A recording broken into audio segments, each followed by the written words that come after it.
All right. So from a mortality standpoint, chest trauma is about a quarter of traumatic deaths, being the third most common cause of traumatic death. And when you look at it from a pre-hospital standpoint, a number of patients, about a third of the patients who are going to die from chest trauma die in the pre-hospital setting. Early death is defined as within 30 minutes to 3 hours of injury. And this is about a third of the patients. And most of those issues are related to one of two things, either the airway because of obstruction or aspiration, or tamponade. And so most pre-hospital deaths are related to one of those two issues. Bottom line is, if you make it to the hospital, and I'll show you a slide here in a minute, then you have a better chance of making it out of the hospital. The component itself, the chest component itself, is about 30% of civilian injuries, but about half that military injuries, 15%.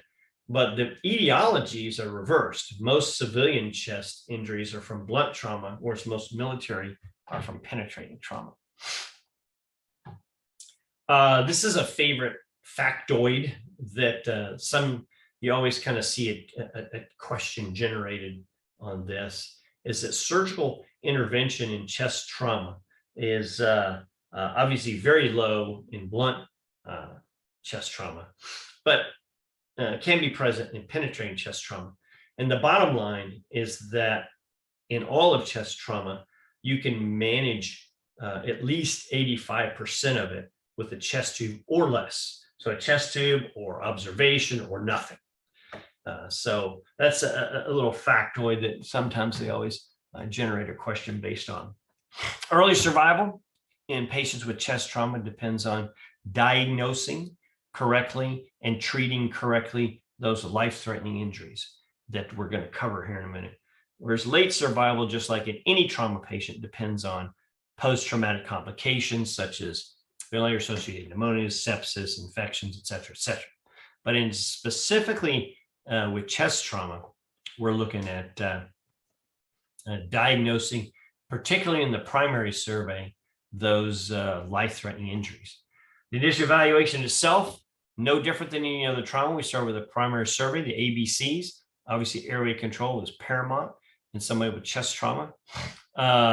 There is a role for the FAST exam. We'll talk about that. At the same time, we want to be doing resuscitation, and we want to be providing any emergent procedures that might be needed, whether they're chest tubes or thoracotomies or whatever.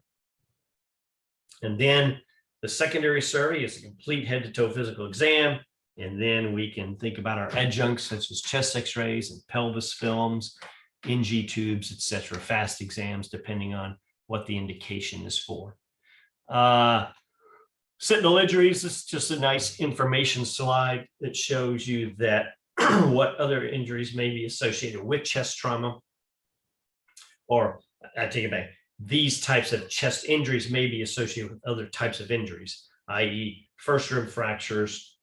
You can see head and neck trauma in about half of the patients, or lower rib fractures you can see in up to 15%, depending on the side, obviously, either spleen or liver lacerations. All right, so let's say we have a 33-year-old female seen in the ED, isolated stab wound to the right chest. She is stable and her FAST exam is negative. The vast majority of penetrating injuries to the chest are treated by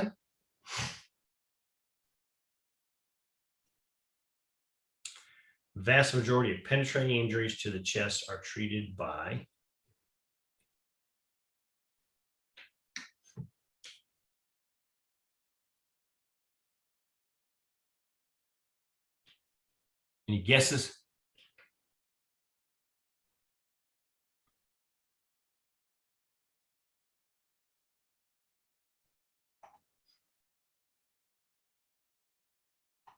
All right, like the slide said, chest tube. All right. We're going to talk about these 5 life-threatening injuries and their etiologies and how we treat them.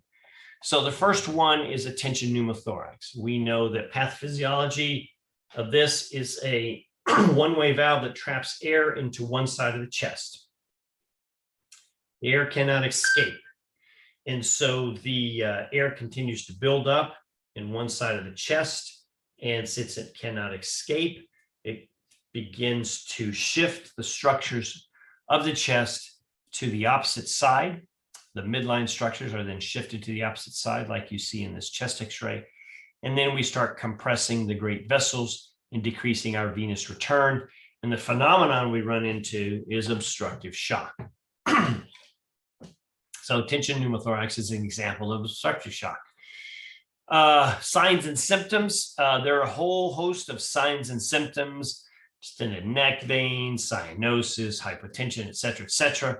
I will tell you, with a tension pneumothorax, you only need 2 signs and or symptoms to make the diagnosis, to have to rule it out. There are only 2 things of this list that you need. You should never, ever see this chest x-ray. Never see this as a clinical diagnosis. And the only 2 signs and symptoms that you need to essentially treat or call something a tension pneumothorax until proven otherwise is hypotension and unilateral breath sounds. If you have a patient who comes in who is hypotensive and they have unilateral breath sounds, stop looking for other signs and symptoms. No need to get a chest x-ray. You need to decompress that chest. All right, most common cause, though, interestingly enough, is PEEP.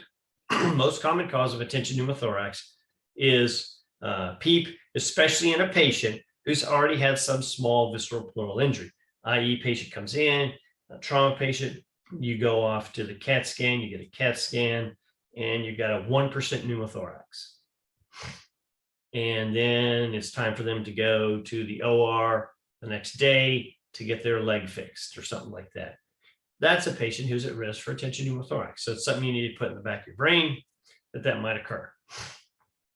Again, a tension pneumothorax is a clinical diagnosis. The treatment is immediate decompression. Now, interestingly enough, there is some literature out there, and I thought this was a very interesting fact here.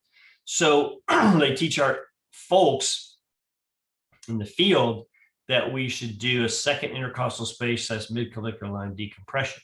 And we see this coming from the field a lot of times. But what the literature shows is that, think about these lengths here, that if you want to get to the pleural space greater than 90% of the time, which I think would be a very appropriate goal, you need to have at least an 8-centimeter needle, 8-centimeter in length needle to get there 90% of the time.